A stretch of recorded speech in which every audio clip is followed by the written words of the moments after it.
In this section, we will focus on essential regulatory frameworks that guide data management in clinical trials. Two key standards you need to be familiar with are Good Clinical Practice, or GCP, and Part 11 of the Code of Federal Regulations. Let's dive into each of these, understanding how they shape the conduct of clinical trials and how you, as a data management professional, must comply with them.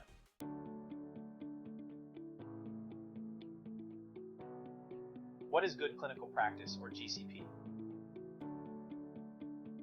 Good clinical practice refers to a global set of guidelines designed to ensure that clinical trials are ethically sound and that the data generated is reliable and reproducible. GCP is a cornerstone of clinical research, particularly for studies regulated by the FDA, especially those involving investigational new drugs, or IND, or investigational device exemptions, or IDE. Why is GCP important? Think of GCP as the foundation for conducting any clinical trial. It ensures that researchers uphold the rights, safety, and well-being of participants, while also ensuring that the data generated is scientifically valid.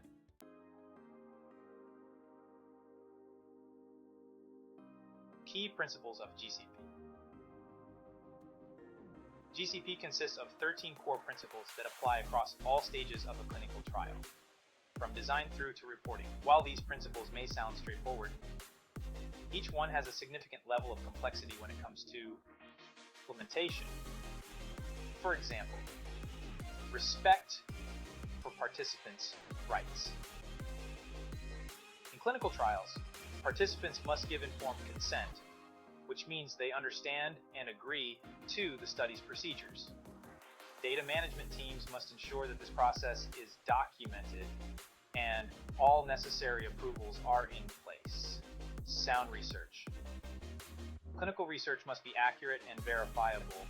This means that the data must be correct, and there must be clear records showing how the data was collected and processed. This applies equally to both paper-based and electronic data management systems. These principles help to ensure the ethical conduct of trials, protect participants, and make sure that the data is robust and reliable for regulatory review. For instance, in clinical trials, data integrity is non-negotiable. It's essential that any data changes are traceable, with detailed records showing who made the changes, when they were made, and why the changes were necessary.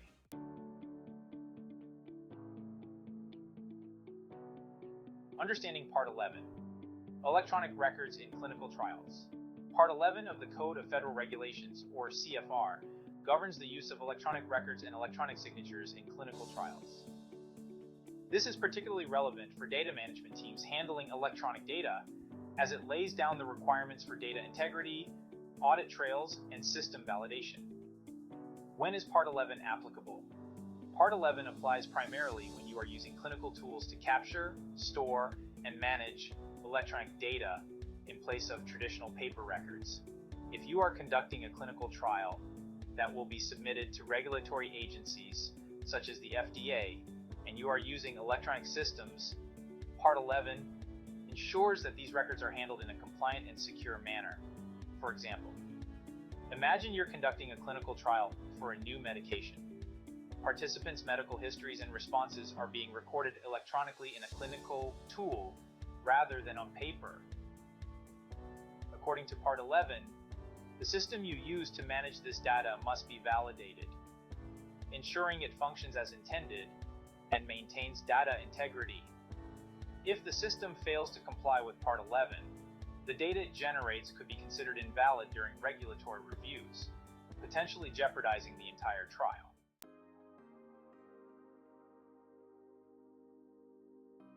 Core requirements of Part 11. System validation. Before data can be collected using a clinical tool, the system must be validated. This means that the software must be rigorously tested to ensure it works as intended under real-world conditions. In practice, this often involves extensive documentation to demonstrate that the system meets all regulatory standards. Audit trails. Part 11 mandates that all changes to electronic records must be tracked. This means if a researcher's entry is modified or corrected, there must be a clear log of what was changed, when, and by whom. This is critical for maintaining data integrity and transparency in clinical trials.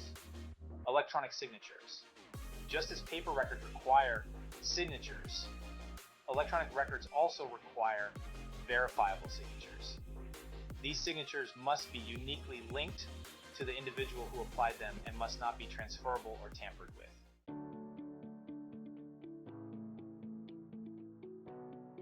Practical scenarios when Part 11 applies. While Part 11 provides clear guidelines, its application can sometimes be a bit tricky. Let's look at two scenarios to clarify how it works. Scenario 1. Using paper and electronic records simultaneously.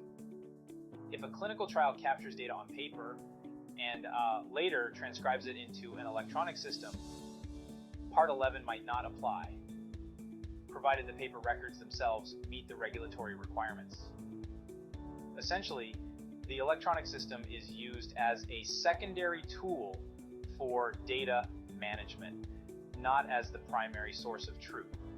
Scenario 2, using an electronic system as the sole record.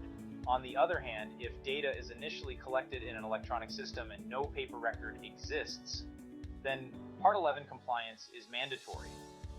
This includes system validation, audit trails, and proper handling of electronic signatures.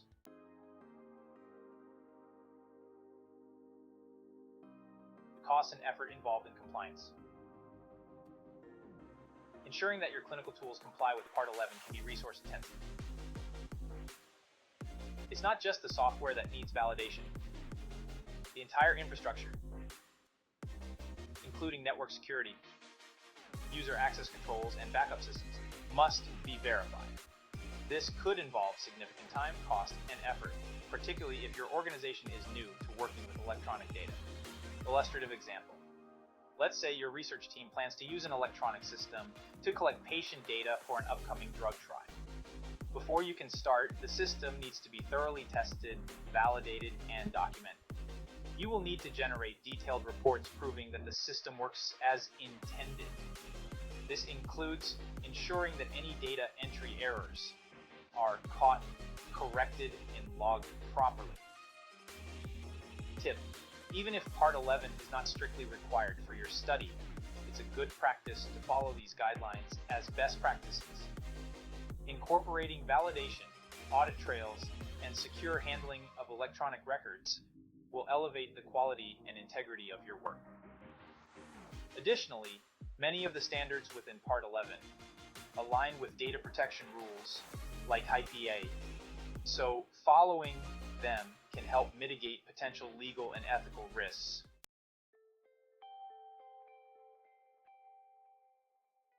Conclusion: regulatory compliance is more than just a requirement. As we wrap up, remember that regulatory frameworks like GCP and Part 11 are not merely boxes to check. They are essential guidelines that ensure clinical research is ethical, reliable, and transparent. By following these standards, you contribute to the integrity of the study, the safety of the participants, and the credibility of the results. It's important to understand that just because compliance with a regulation isn't explicitly required, it doesn't mean you should disregard it. Instead, adopting these best practices can enhance your research processes and help you create a more trustworthy and transparent clinical trial. So, as you move forward in managing clinical trial data, keep the principles of GCP and the technical requirements of Part 11 in mind.